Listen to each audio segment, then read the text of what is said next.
Bonjour ou bonsoir, selon le cas. J'espère que tu vas bien. Nous allons aujourd'hui conclure notre série de capsules sur Job. Notre étude de Job, on a vu comment Job était un homme qui a souffert de façon incompréhensible, innocente ou injuste, selon comment on qualifie ça. Et nous avons vu comment, dans la réponse de Dieu, dans les chapitres 38 à 42, comment Dieu va poser des questions à Job.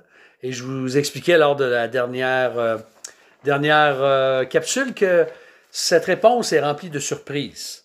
Entre autres, Dieu ne dit rien sur la souffrance incompréhensible.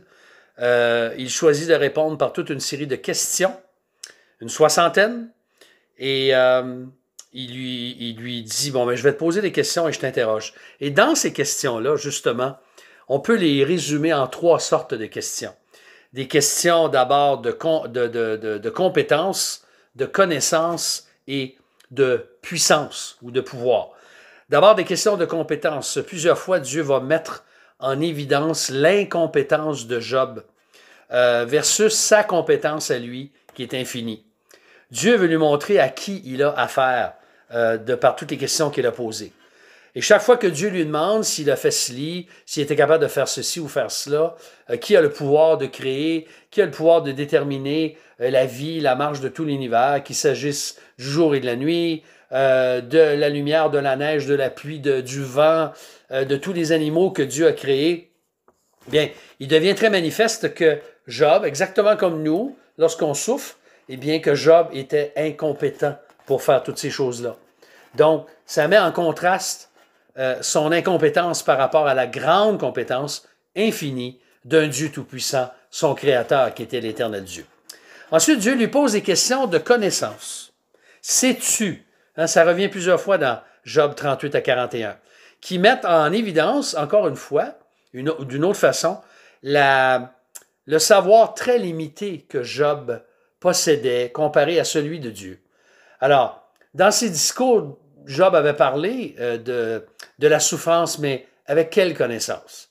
Exactement comme nous. Est-ce qu'il avait une idée de l'immensité de l'univers, du fonctionnement des astres, du comportement de toutes ces créatures qui existaient sur la terre? Que connaissait Job? En fait, très peu.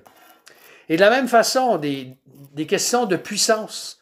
Combien de fois Dieu va lui demander, peux-tu commander aux nuages? Peux-tu commander aux étoiles? Peux-tu commander à la grande ours? Peux-tu donner de la puissance à un cheval? Par toutes ces questions de puissance ou de pouvoir, Dieu enseigne à son serviteur Job, comme à toi et à moi, que sa création tout entière, vraiment, témoigne d'un ordre et d'une puissance qui nous échappe, nous les humains, qui sommes tellement limités. Nous ne vivons pas dans un monde chaotique. Parfois, on a l'impression, quand on souffre, qu'on vit dans un monde chaotique, mais ce n'est pas le cas. Alors, il y a d'autres choses aussi que Dieu va dire, mais le temps me manque, tout simplement pour nous rappeler que Dieu est un Dieu parfaitement compétent, parfaitement puissant et parfaitement connaissant.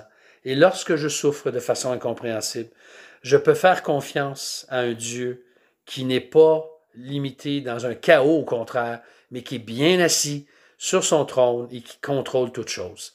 Et c'est là ce qui est rassurant. Alors, nous allons prier, demander au Seigneur de nous fortifier dans nos souffrances incompréhensibles ou injustes ou innocentes, afin qu'il puisse nous encourager à persévérer. Seigneur, merci pour le don de la foi.